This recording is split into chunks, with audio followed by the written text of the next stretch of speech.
Welcome to Andy and Ari on 3. Happy Thursday.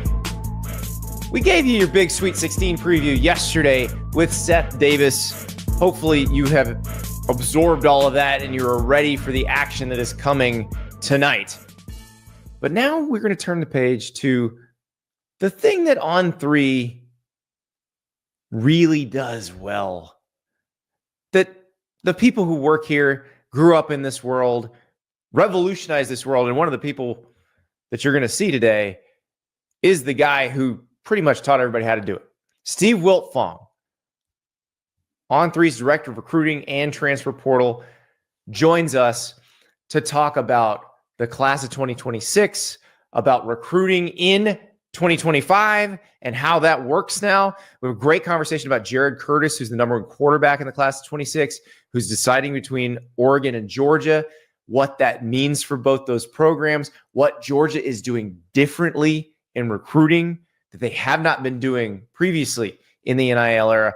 It's a fascinating conversation. Steve is the best. He does this so well, and he's so plugged in that when you hear him discuss some of these programs and what they're doing now, it is really a good barometer for what they're going to be like in the future, because he has his finger on the pulse of high school recruiting and portal recruiting and understands where all the pieces fit. So we're going to talk to Steve about a bunch of different things, including Jared Curtis, like I said, the number 1 QB recruit in the class of 2026. We're going to talk about Jackson Cantwell, who's an offensive line recruit, who's the number 1 player in the class of 2026. And we're going to talk about what you got to do to win national championships now in football. Here's Steve. We're joined now by the greatest recruiting reporter alive. He's actually the greatest recruiting reporter of all time, Steve Wiltfong. How are we doing? Well, good morning, boys. That was a hell of an introduction, man. If I die tomorrow, I'll put you right on the eulogy. Well, listen, it's not often we get to talk to a pioneer. I mean, you essentially invented how this stuff works, and now you've had to evolve as the world has evolved with it. So it's pretty fascinating to watch. Yeah, I've been covering recruiting for over 20 years, which is just wild because I'm only 42 years old. But the true pioneers, as you guys know, you guys have been diehard football fans for so long. Guys like Tom Lemming, Alan Wallace, those guys don't exist. I don't know if the product morphed several times. Obviously, Shannon Terry creating, rivals and then 24/7 and now On 3, just how much evolution we've had in the business. But, Tom Lemming was a mailman that was doing recruiting on the side, and the 900 number days, people would call a 900 number to get the most up-to-date information on their favorite team. And the nuance of recruiting coverage since then is wild, but it's awesome how many people are interested in it, just how many people are following roster construction and talent acquisition and everything that embodies.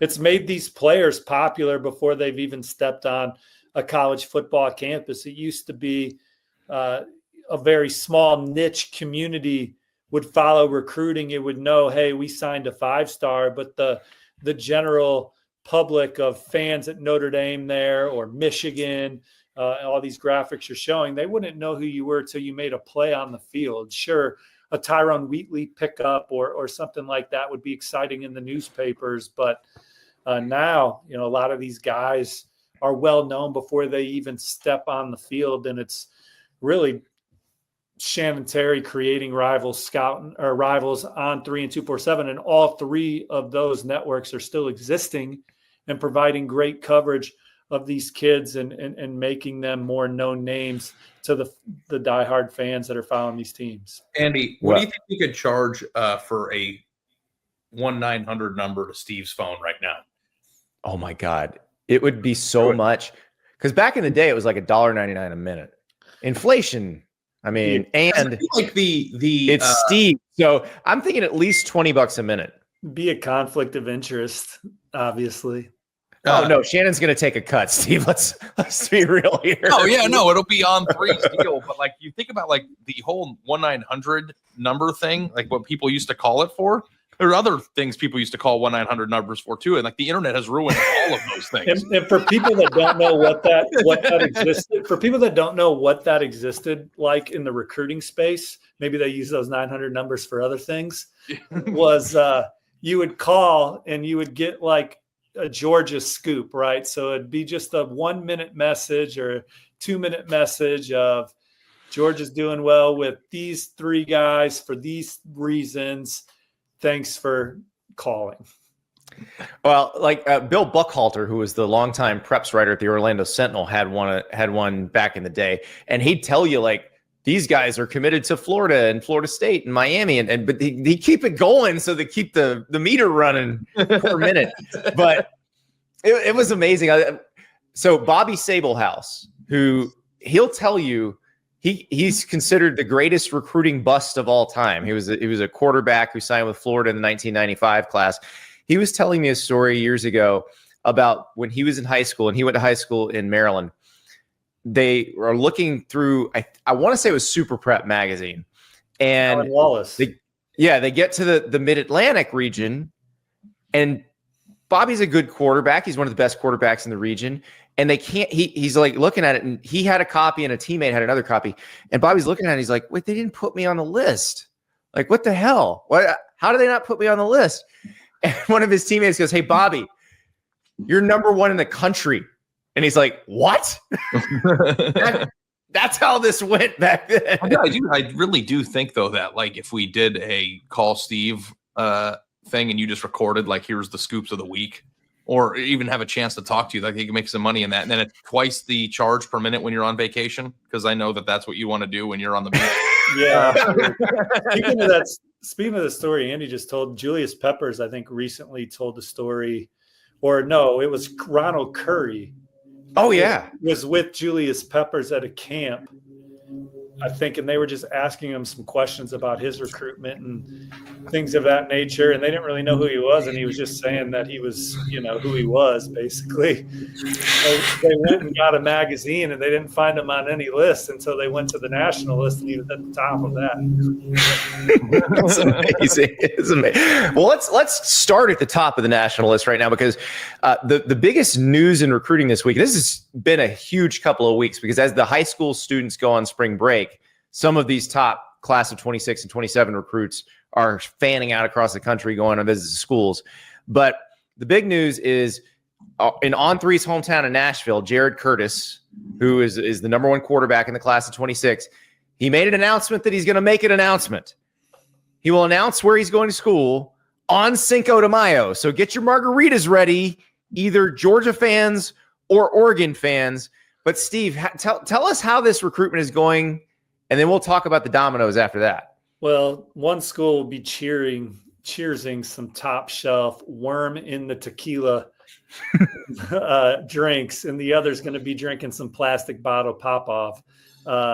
Georgia and Oregon battling for Jared Curtis. This has been a slobber knocker on the trail, a back and forth, because Jared really loves both programs. He could see himself succeeding at each school, has love for each of them for various reasons. I think he's really hit it off with Will Stein, Oregon's offensive coordinator, Dan Lanning, and that coaching staff. He feels comfortable around that young group, sees the success they're having on the field, sees the way quarterbacks like Bo Nix and then Dylan Gabriel lit it up, and then just the success that the team is having, and then the way Bo Nix came into the NFL and had a terrific rookie year. He's been out there 3 times and has really enjoyed his time around Oregon. When he decommitted from Georgia in the fall, Oregon was the leader. Now, there's been times since where Georgia has moved back in the front, then Oregon again, and now I think it's Georgia right now that may have the slight edge. But these programs have over a month to continue recruiting him, continue to have conversations with him, having conversations with his representation,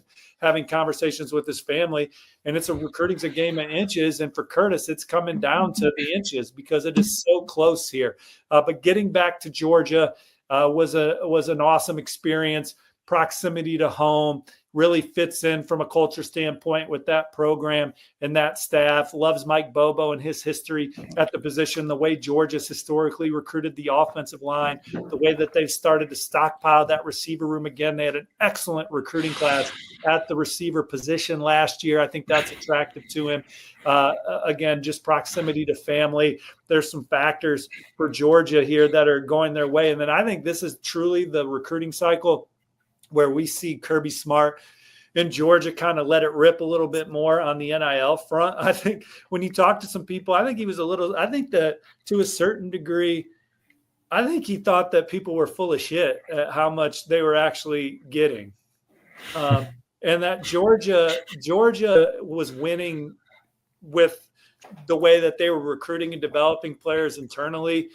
But to have some misses on the recruiting trail and know that those misses were purely because of NIL, I think we're seeing Georgia arming up in that arena more than ever in 2026 as well. Yeah, it's kind of interesting to see because you look at like historically good, or I mean at least recently good programs who have had to change the way that they've done it, and they've been reluctant to change with the times. And, I've never thought that maybe Georgia took a step back last year because they were reluctant in a lighter version of the way that Clemson was, in the sense of not wanting to back up the Brinks truck for a high schooler.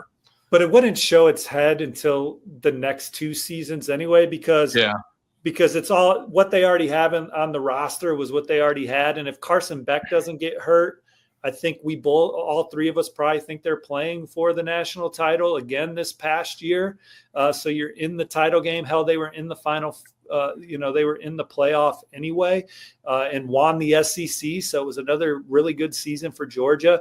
But would they have taken a step back from those expectations if they weren't stepping up on the NIL front? Absolutely. But that's also stepping up in the portal. There's a lot of different ways to construct your roster, and Georgia's always going to be a place when a big time guy goes in the portal that they're going to have a puncher's chance to land them because of the way that they develop NFL talent, the way they get guys ready to play on Sundays. And now if they are indeed what I think they are, which is being more competitive in the NIL space, they have as much to sell as any program on the trail for a portal target, and then certainly a high school recruit. Well, and that's what I wonder is they have been so successful developing players for the NFL. Do you think they maybe thought there's a discount for that? And because there is. Yeah, and I think that's still true. I think people will go to Georgia for a little less than going somewhere else, betting on themselves to get a really good first payday in the NFL and then be prepared to earn a second one. When you see how many players from Georgia are doing so well in the NFL, not just getting drafted high, but they're prepared and ready to play at that level and be among the best in their profession. So I think that Georgia could get one of these elite players that we're talking about for a little less than what other programs are offering, but they got to be competitive, because over a 3 or 4 year span, that could be a difference of $5-6 million, right? If you're not competitive with your offer. So if you're less than, would they do it for less 1.5 less over that span? Now you're talking about maybe a competitive discount, but if you're $5 million less over a 3 year span, that's a shitload of money. Yeah. Steve, I was wondering this, and I know that this is probably maybe you only need 2 years of precedent because everything that happened 3 years ago and beyond is probably not as relevant with the NIL emergence. But when it comes to Curtis, I know people are really excited about him. Just in your mind, how many times has a player decommitted from a place and had that place still in his final two at the end and then picked the other team again? I always feel like they end up going back to where they started, don't you? Like, I don't know how often that happens where they go to a different direction after decommitting and still keeping the team they decommitted from in the fold. Right. My recall on those things just struggles. I got so many names. Yeah. Bobbing in my heads and new recruitments and new things I'm tracking. I felt like oftentimes if you decommit from a school, it's hard to get them back in today's landscape. But for Jared Curtis, this in particular, Georgia was a program. He decommitted because he was wanted to go out and explore more schools and continue having dialogue with coaches and not have to call Mike Bobo every time out of respect and say, hey, I'm going to be somewhere else this weekend. He didn't want them to ever find out about it on social media, not from him. Right. So it just kind of became a thing where it's like, I'm calling this dude every other week to say, hey, I'm going to go check out a game here, or I'm doing this. It's like, and they would be like, great, man, do your thing. But remember, you're always a dog. Right. So it was like the same conversation over and over. And so Jared always had love for Georgia. He just wanted to go through his process because he did commit early. And I don't think, you and us, we've been around recruiting for so many years that like we take for granted that it's their first time going through it. Right. So it's easy to get caught up in, all right, I'm talking to Kirby Smart, I'm talking to Ryan Day, and I've taken all these visits. I've been recruited since the end of my freshman year, and I'm ready to make a commitment here. I don't think they don't know that means that just puts the bullseye on the school you're committed to, and these schools aren't going to stop recruiting you. And it's hard to not pick up the phone. Well, hey, Mike Norvell wants to talk to you today, or Shane Beamer or Kirby Smart. Like, what are we not going to take? It's a lot to say, no, I'm literally not talking to anyone anymore.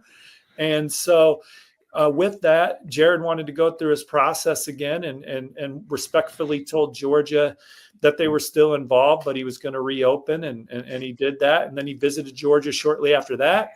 And then he visited Georgia earlier this month alongside Oregon, and he's slated to be back at Georgia for G-Day this spring. And, Georgia, I've seen coaches blow the whole thing up when a kid or their family says something they don't like, because they forget it's the kid's first time going through the process too. And they've recruited hundreds and hundreds of kids. And yes, these coaches get burned every cycle, but they're well compensated to recruit.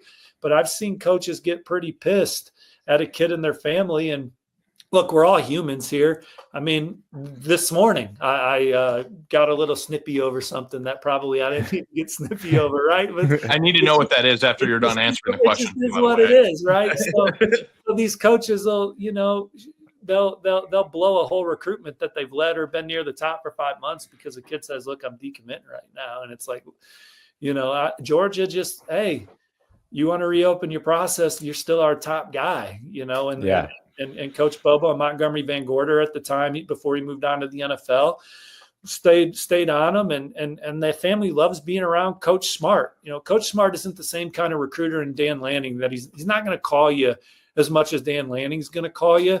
But when you're around him, he's fantastic. It's obvious that he's a player's coach. I think that shows up when they're losing games as much as any time, the way he's hugging up his players on the sideline when they're coming off and not, he's real poised. When George is not playing real well, he's pretty poised.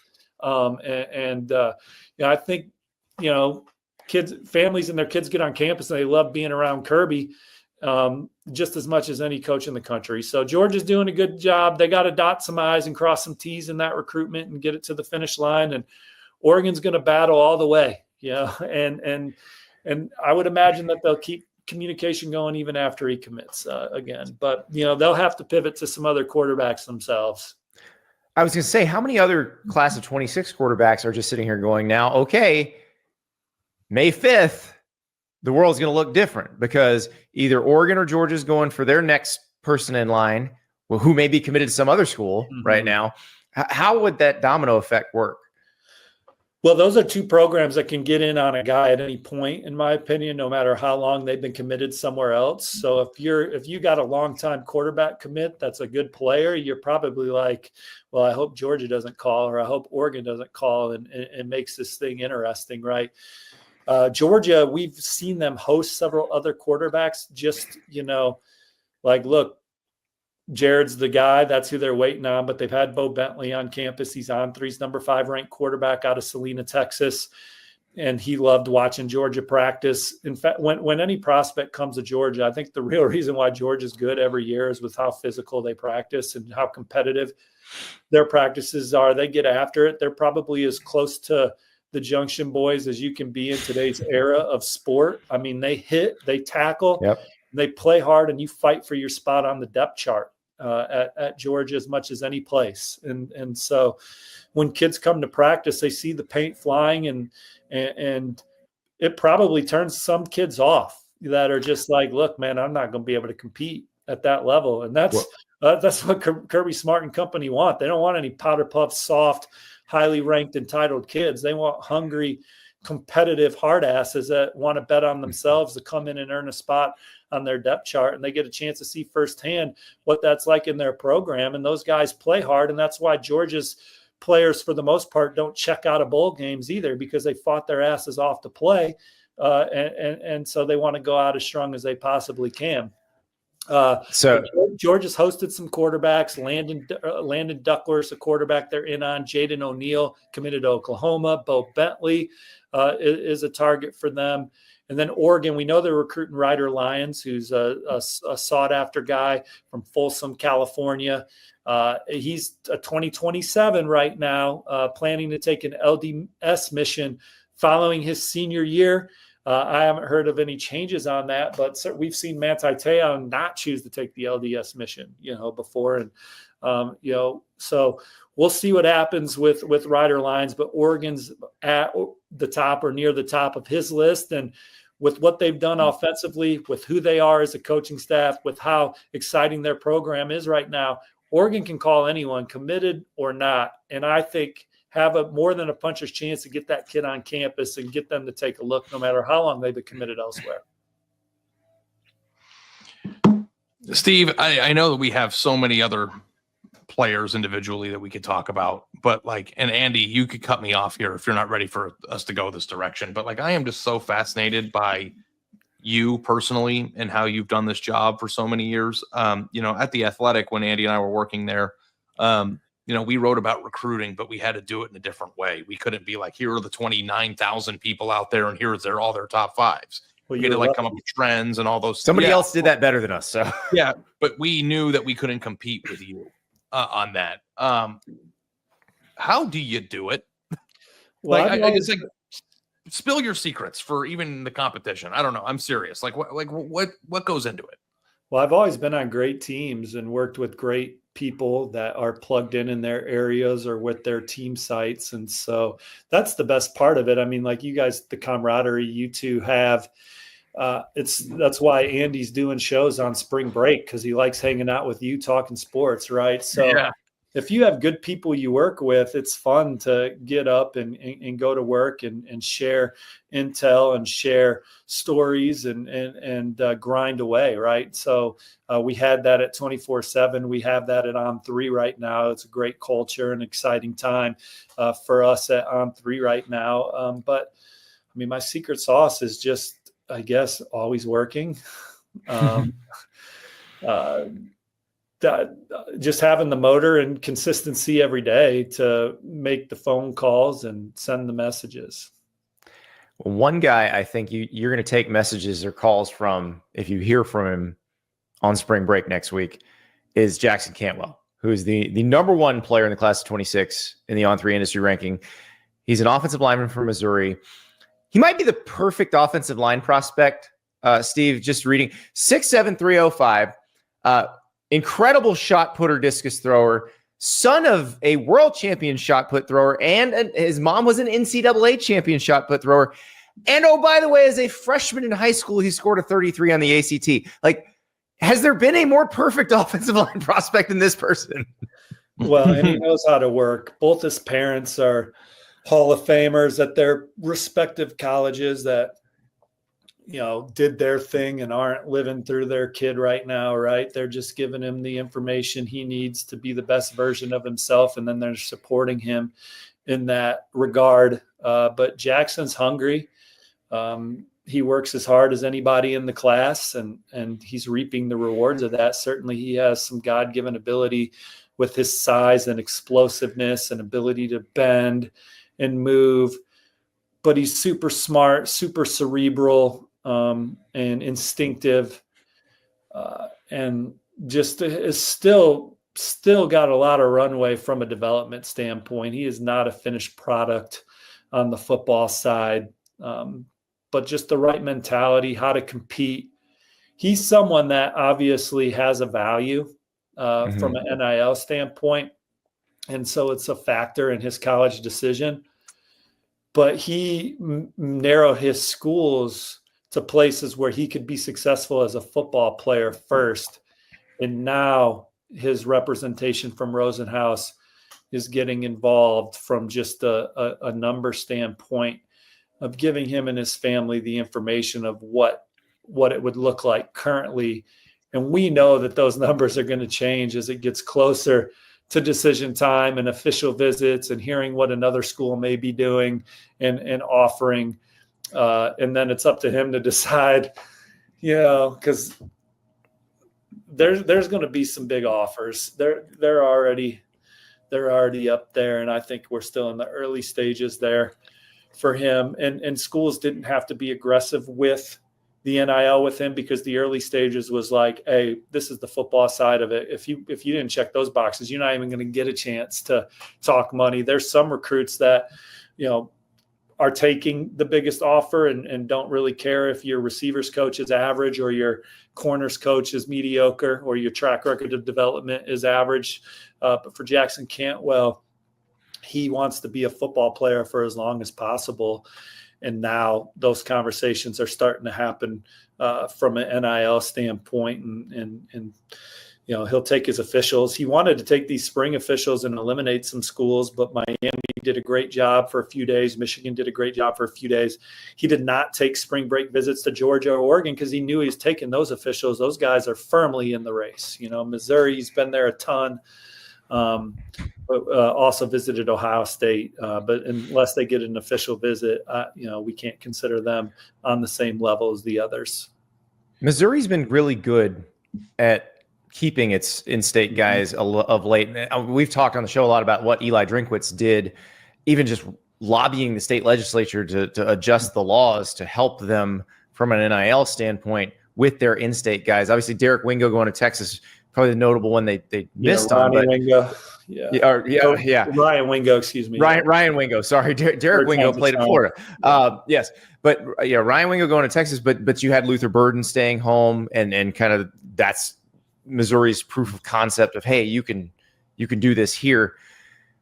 But Miami, you mentioned, like Miami's shown that you can come in as a true freshman offensive lineman and play, and you're going to be developed by Alex Mirabal there. Michigan, the head coach is the O-line coach, or was an O-line coach. Like it seems like he's got a lot of good options here. Yeah, no, I mean, when you look at the programs that he narrowed it down to, it's programs that have track records of playing smash mouth football. That's what he wants to play with offensive line track records. Coach Cyril's at Georgia, the standard of that offensive line play, just how massive they normally are up front, the culture around the program, loves that about Georgia. I think if Jackson Cantwell was a recruit 10 years ago, he'd be a Bulldog. But right now he's going through his process because there's other things, right? And so you got Miami, Mario Cristobal and Alex Mirabal collabing on offensive line every day. Mario Cristobal being able to point towards a lot of first-year true freshman starters over the course of his career, not just at Miami, but at Oregon and Alabama, and the impact he's had on some great players at that position. The renaissance of the program as they have gotten better each season under this coaching staff is exciting. Michigan, the 2 Joe Moore Awards, the way they play, just the culture, how tough they are. They didn't quit playing last year. They had – I think they would obviously say that they regret not going in the transfer portal for their quarterback. But those guys, we see programs all the time throwing the towel in November, and so they end up going 4-8. Michigan did Michigan played hard every Saturday, and they were able to finish on a high note. Now there's some excitement coming into the season here because their culture is as sound as any culture in college football. They just didn't have the guns that they needed at some key positions to play 13 weeks of football they wanted to play over the course of a season. And then Oregon's culture is awesome. It's a fun place to be around. Lanning is maybe the best head coach recruiter in the country right now with the way he's building relationships with prospects and just his personality and how much he cares. he wants everybody in his program to be successful for them. And I think that resonates and it's genuine. And so people feel that with Oregon. I know people are always like, well, Oregon's got big bags. Well, they're not recruiting against themselves. I can tell you that. Their staff forms as meaningful relationships with top targets as any in the country. And it's Dan Lanning is involved as a head coach in that, just authentic conversations. And then Mizzou, they do good work. And we talked about their receiver and winning Luther Bird. I mean, Jacob Peeler is one of the best assistant coaches in the country that no one talks about. I know we're getting off the rails here, but he does a fantastic job over there. We're never off the rails when we're talking offensive line play, ever. That's what we want. We want to steer toward offensive line play. We got to get this kid on the show. This is like Andy's dream scenario right here. I'm calling Drew Rosenhaus now and just being like, when does he want to come on the show? Let's go. Not Drew. It'll be a great interview. I mean, Cantwell's got all the leadership traits you're looking for. A guy to be the face of your program and communicate with fans, media. I mean, really, there's not a box he doesn't check. Talent, athleticism, the want to, the toughness, and then the personality to be a leader within your locker room and then within your community. We'll be right back with more from Steve Wiltfong. But if you want to bring home the W this weekend, the best way to do it, the ultimate tailgate package, the burger box from Whataburger. Perfect for every occasion, but especially when you're sitting around watching some high-level hoops. The burger box comes with 10 single or double burgers with or without cheese, your pick of sauces, and all the fixins. Spicy ketchup. You can go grilled jalapeños. You can keep it basic, or you can go wild. Either way, it's going to be a slam dunk. Also, next weekend, order online April 4th through the 7th and earn double reward points from the Whataburger app. And don't forget, you get that burger box, but you could also get the Whata Wings party pack, 72 boneless tender bites, a family fry box, and your choice of sauce. That is how you bring home the W. Do it with Whataburger and order online April 4th through the 7th. Double reward points. Bring home the W with Whataburger. Steve, USC is a very interesting program to me because when Lincoln took the job there, I thought that they were going to be Alabama West, and I think they've become Alabama State West. I don't know what's going on out there, but it looks like that they are off to obviously a great start again in recruiting, but at the same time, too, their number one commit is a fringe 5-star player from Georgia, and we know how that has turned out for them in the past. What's your take on how USC has been recruiting and what their program outlook has been from a talent accumulation standpoint? Well, I think that I've had them trajectory up since Lincoln Riley's gotten there. I know that people want them to win at a faster clip, but his first season, if Caleb Williams doesn't get hurt, they make the 4-team playoff. I understand that if my aunt had balls, she would be my uncle, but I'm just saying they were in the conversation in year one. And he, like Steve Sarkisian, had to go to a program and change an entire culture that was pretty soft. They were not very good around the line of scrimmage. They did not make a lot of things happen on defense. Yes, Texas and USC would have some quarterbacks and some cool perimeter players and a running back here and there. But to win football games consistently, they were soft in the trenches on both sides of the ball, not enough length and athleticism on defense. And I think with Lincoln Riley, they similar to Michigan, they played hard all year, had some tough losses, led in virtually every game except for the Notre Dame game, if I'm right. And I see the players kind of rallying around that staff and playing hard. So I like foundationally where they're at there. I think that they've done a good job of elevating the talent through high school recruiting and the transfer portal. They finally know who their starting quarterback is after Caleb Williams right now. And then they have the guy of the future in the fold, and Husan Longstreet, who they flipped from Texas A&M at the end of the last cycle. they put together a hellacious defensive coaching staff. They only had Coach Entz for 1 year, which sucks for USC because he is a great football coach that's now the head coach at Fresno State. But they really did a good job of getting difference makers on the defensive side of the ball. Obviously, their D coordinator, getting Coach Bell, Coach Henney, and some of those guys. Rex Ryan's now their new linebackers coach, replacing Coach Entz. Those are big shoes. Rob Ryan. His Rob press Ryan, conference was electric. Yeah, electric. Well, there's no doubt he can party, and there's no doubt he's coached for a long time. He's got huge shoes to fill.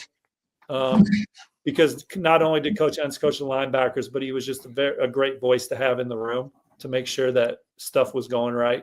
But they have one of the best defensive coordinators in the country right now, I think, and they got to go out there and play better this year than they did last year, and their expectations are high. They're recruiting at a high level. They're in on the right guys. They got their NIL infrastructure.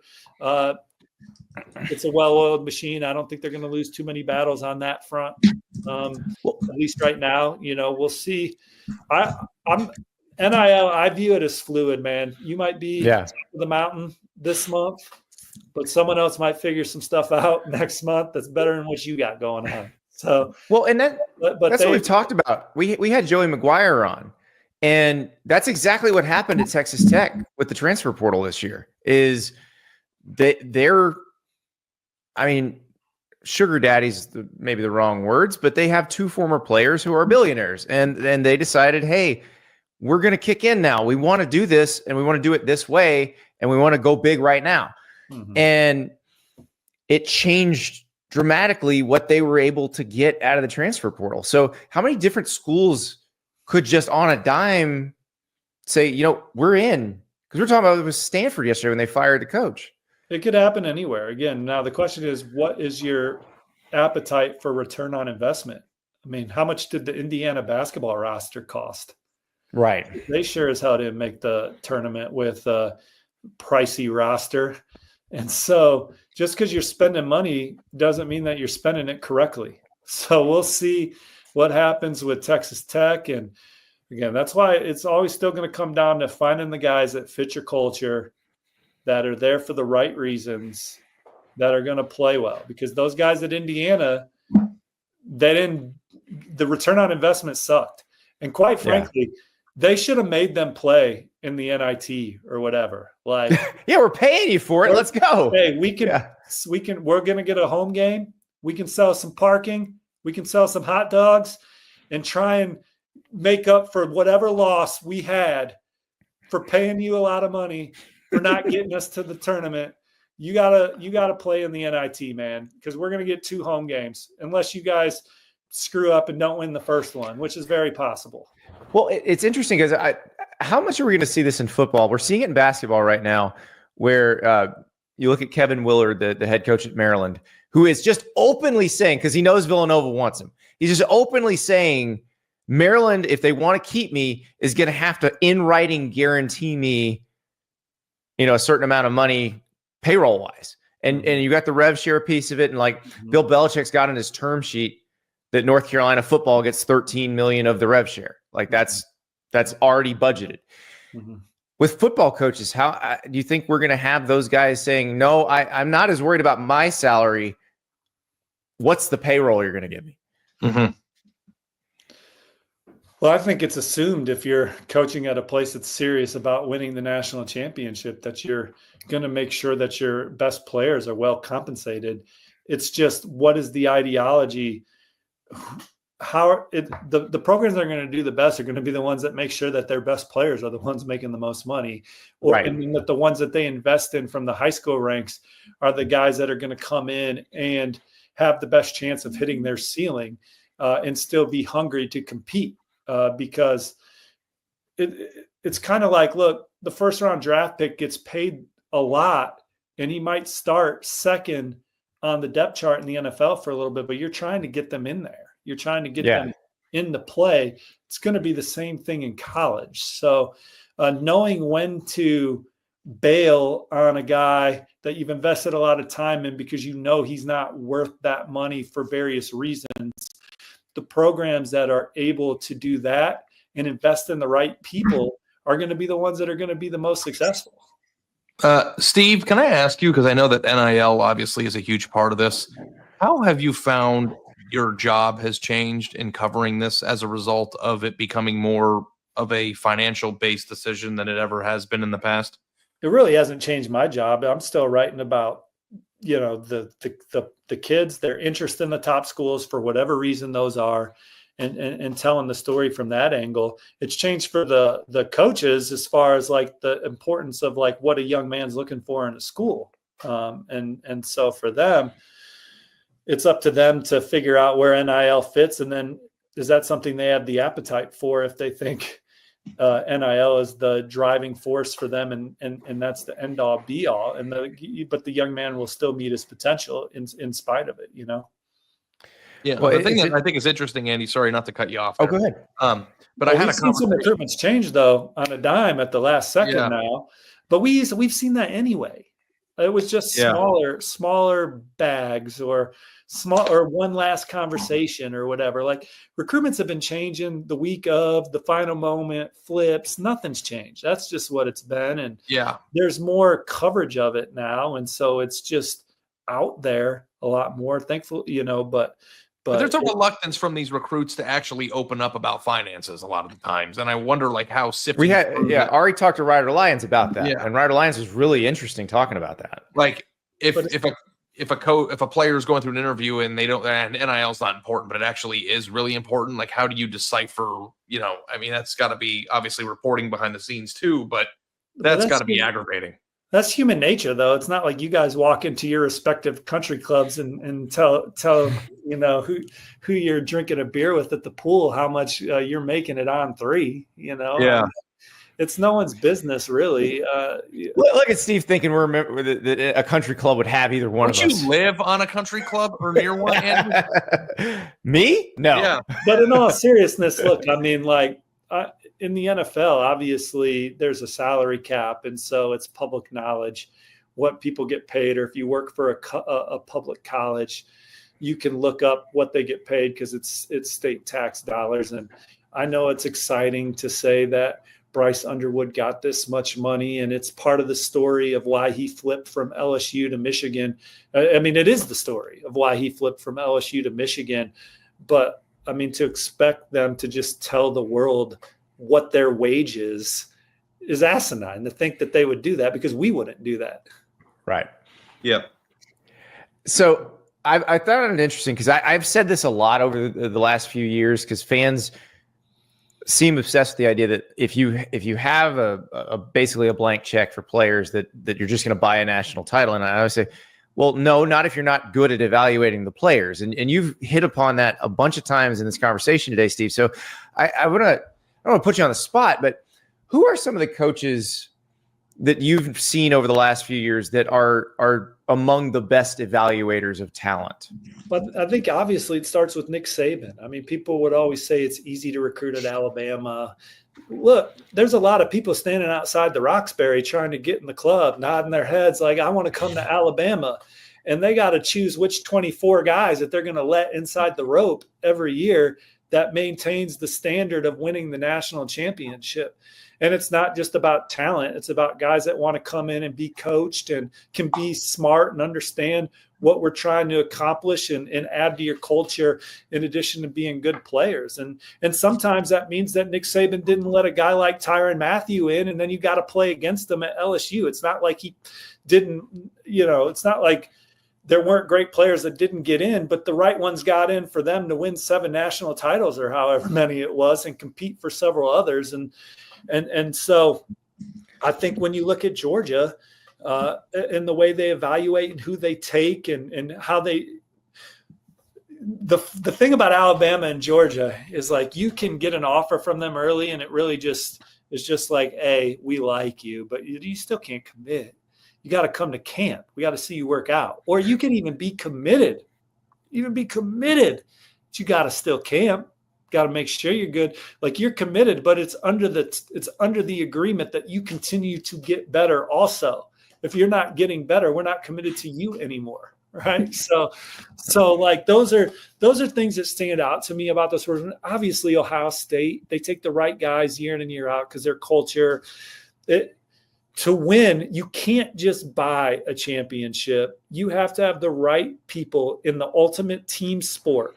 It's the ultimate team sport. Maybe you can buy a championship in basketball, but in football, you got offense, defense, special teams. Then you have to have a great coaching staff that schemes you up competitively every week to be competitive against other good coaches. And you got to be someone that gets the best out of your people, your players, your staff. And so, but money helps you. You can't, it's going to be hard to do it without money because there's a lot, there are people. It's not like there's only one coach capable of winning every year. You know, there's there's guys that are good at it, but there's, you're not. But is that why Texas is so different than it was the previous 10 years? Because one, they are spending the money. But I got to think that Steve Sarkisian and his staff have a lot to do with it too. Like they're suddenly producing NFL players. They were soft. How many years they go without a draft pick on the O-line? It was just they were soft at the positions where you needed to be the toughest. And if you look at the way Texas recruited under Sarkisian, that first recruiting class, best offensive line class in the country, they were and maybe they recruit offensive linemen that aren't ranked as high as others in different years, but they all are big ass jokers that will kick your ass up front. Like, so they have a type that they're looking for, length on defense, speed in the secondary. Like, they came in there with a plan and are executing it. Texas was always going to have money. Nothing has changed off the field for Texas and the attitude around the program and the investment that was poured into it. It was just the coaching staffs beforehand were not able to invoke a level of toughness and organization that was needed to win at a high level. Now they're still trying to win the last game. It's hard as hell to do that. They are shooting 67 on the course. They're trying to get to 66, 65 to shave those last two strokes ain't easy, but they're in the game. They're in the match, and it's because they changed. They're tough. They're hard-nosed. They went into SEC country and won a lot of recruiting battles on the defensive side of the ball. They went and beat teams on the trail that they're trying to beat in games on Saturday, and you're not going to outsmart these great coaches with 24 evaluation wins. So you got to go out and win the blue chip recruiting battles. They've done that. They've done a fantastic job recruiting on defense and on the offensive line. Texas has always had quarterbacks, running backs, and receivers. I know to certain degrees, Sam Ehlinger, maybe Arch Manning will be a lot better than Sam Ehlinger, but they've had good players at those positions.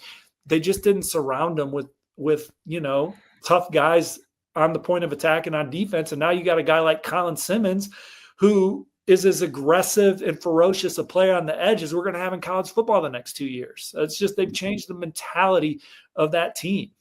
Now, how do these guys deal with fame? Every year it's a new thing. Like, how do you deal with your press clippings? So Colin Simmons, you're popular in college now. Are you going to build on that? I think he will. I'm just saying, like, you have to go out there again. Texas A&M, when they had the Kellen Mond team under Jimbo and they won the bowl game and they finished top 5, I think they all thought that they were just going to roll their way to the title game the next year because they had a good season. No, man, you got to show up again. You got to have a great off season. You got to continue to evolve. They didn't do that. They took a step backwards, and now Mike Elko's in there. Steve, just one last one here, and then Andy's going to ask you the trademark question that we ask everybody on the show. But the thing that I'm interested in is obviously teams who are capable of winning recruiting battles at the highest level has probably changed a little bit in terms of more teams are at the table now with NIL. And I was just wondering, through your phone calls, your reporting, just your vibe check on the situation, is there a team or two that stick out in terms of they've really upped their game the last few years in terms of their roster talent accumulation, and they might be dangerous in a way that they might not have been able to be dangerous in the past? Yeah. And I forgot about Michigan in the culture standpoint there. They obviously had it rolling. So you're asking me what team? Like maybe names of teams that pop up in conversations they wouldn't have popped up in the Like, past. is Nebraska showing up now? Because Yeah. I'm assuming they have very. I still think big they have to NIL. prove it. Yeah. So that's in one where it's like they're investing. So that's one where like they need to prove that they're investing in players that they're landing. Are they going to get the ROI that they improved last year? They finally made a bowl game for the first time in 7 years. But that, what they're investing, what they're going to do, the amount of support that they're getting off the field, I think they still have to prove it. I mean, Matt Rule is certainly a proven coach over the course of his college career with what he did at Temple and Baylor, and he's an exciting guy. And I believe in Nebraska, and I think they'll get there, but they still have to prove it. I think they're an interesting one. South Carolina is one where they've had some really good years under Coach Beamer. Can they take another step moving forward? Because they've won some NIL battles on the trail, and those are guys. And then they won an NIL battle. I think that their quarterback had a chance to go out and be the highest paid player in college football if he wanted to be, if he would have went in the portal. So they've had to do some things to keep their roster together, and I think that they've had people step up, and their infrastructure is getting them to a place where they can take a swing at the college football playoff. So I think it's exciting around South Carolina. You're asking me for schools that aren't in the normal conversation, right? So I would assume Tennessee. Tennessee's we've seen right Nico there, and David Sanders. Yeah, they're in the same conversation with Texas. For me, like you can say the things we were saying about Texas, Tennessee, USC, it was changing cultures and getting your team in a place to compete with the true alphas. Tennessee on defense, they couldn't stop anybody in the SEC for a while. Now they have an aggressive, hard-nosed defense with guys that are hearing their names called in the NFL draft with prospects. And Tim Banks is arguably, he's on the short list of conversation of best coordinators in college football. So Tennessee, I think they've changed who they are. And they're certainly in the discussion to win the national championship. They have a quarterback that they invested in, and they're getting a return on it. He's their starter, and they're playing in big games. And you would hope he takes another step forward in his career this year and plays at a higher level and is a Heisman candidate for really what they're paying him, right? But Tennessee made the college football playoff last year, and lost to the champs on the road. So who knows how far they go if they get a better draw, right? They had a night game in Columbus, and we've all been to night games in Columbus. It is a pressure chamber. And when Ohio State's playing well, it doesn't get any easier. How loud they get and the noise there. So I like what Tennessee's done, how they've recruited on defense. Similar to Texas, they won recruiting battles for guys that they weren't winning under previous staffs, beating Georgia, beating Alabama for guys that they coveted. And that's how you're going to win on Saturday. All right, Steve. We asked this of all of our guests, though I don't think we've done it with a coworker yet. So we'll have to add a coworker tab to the list here. But what are your rules for life? Or if you have one general rule for life that you just live by? And I'll give you some examples. Like Joel Klatt, when we had him on, he said, never fight a guy with a giant belt buckle. We just had Seth Davis. His rule is just always be kind. My personal rules, never complain about free food, never complain about free beer, never skip leg day. Those are, everything works easily. Mine is never eat at a restaurant that specializes in multiple types of cuisine. That's a great rule. All right. What you got? What are your rules? Man, that's such a loaded question, because you could go philosophical, like what's your real code, or you could say something funny, right? Like, or you could do both. Or what you think is funny is actually my philosophical code. Exactly. Oh man, I think obviously the rule for life is you want to treat people how you want to be treated. I think if you do that, you're gonna it's a better place. Now we're all human. But if you treat people the way you want to be treated, generally you can lay your head down at night and feel good about yourself in the day, right? Yep. And then as far as I would say, at our age, we're in our 40s. So my rule now is you got to mix in water and you make sure you got a multivitamin at the end of the day. Multivitamin. Mix in a water is a critical rule. Rule. And I think the 20-somethings need to learn that too. But in your 40s, you got to mix in 2 waters. Those rules apply if you're in your 20s too, as well. You'll be a lot. They can survive. A lot if we more don't mix in the productive water, we're dead. Multivitamin's kind of been my secret weapon for a long time. I like telling people to get a multivitamin in you at the end of the day, because you eliminated all the nutrients in your body, so just restore them real quick. I love it. Steve Wiltfong, you're the best. Appreciate Thank you so guys much. Thanks for having me, man. On 3's the best. Everything's going well. You guys have a good one. Enjoy the Sweet 16 spring football. Enjoy your guys' coverage, and look forward to circling back with you guys down the road. Thanks. Happy Steve. spring break. I know you're going to take Jackson Cantwell's call, but you're not going to take mine, and I'm proud of you for that.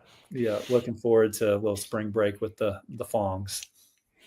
See you guys. See ya.